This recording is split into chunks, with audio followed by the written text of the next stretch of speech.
You were born in Iraq. What can you tell us about your childhood in the country? I was born in Baghdad, but the story and my connection with Portsmouth is interesting because my father, who was from Iraq, was over at the then Portsmouth Polytechnic studying engineering, and he met my mother, who was working in the Central Library in Portsmouth. And so they married, went back to Iraq. I was born in Baghdad, and we'd come over to Portsmouth for our summer holidays.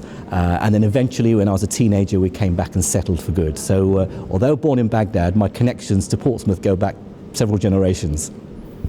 Do you ever go back to Baghdad? Have you got any plans to visit the country anytime? Sadly, I left with my family in '79 when Saddam came to power, and it's now been 36 years. I've not been back since. I'd like to think that one day, if that part of the world is less crazy than it is now, and certainly less dangerous, then I would like to go back and see my childhood haunts, but not just yet. You previously called for a scientific Arab Spring. Could you please explain what that is, and do you think that's still needed?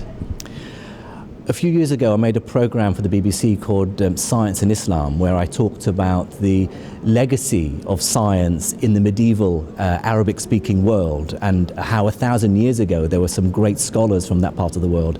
And I find it very sad that nowadays there's almost an anti-scientific attitude towards science, in the Middle East in particular.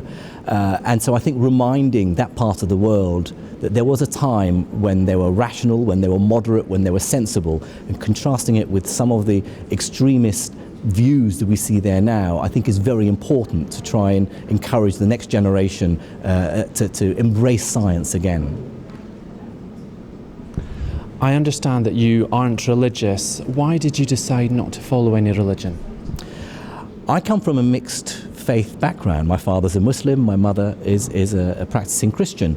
I don't know whether it's my scientific training or whether it's because I was inevitably going to fall between two stools, but I'm now not religious, and in fact I'm very proud to be the current president of the British Humanist Association, where we campaign for secular laws within a society that people are free to follow whatever religious faith they have, but a society in which there are no religious groups that are given preferential treatment over any others. So although I'm a secular, I'm an atheist, I still respect people's rights to hold whatever beliefs they find is important to them.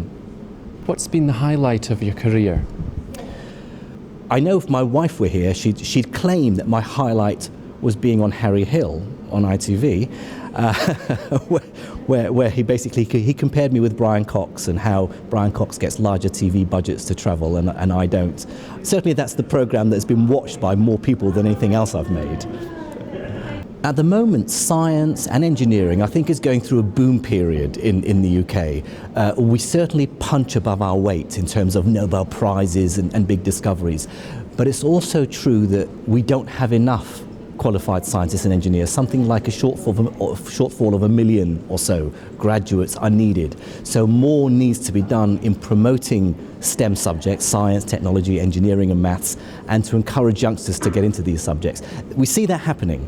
We see more students doing physics and engineering degrees, but work has to be done to encourage and show them just the uses and importance of science, as well as the fascination with the subject itself.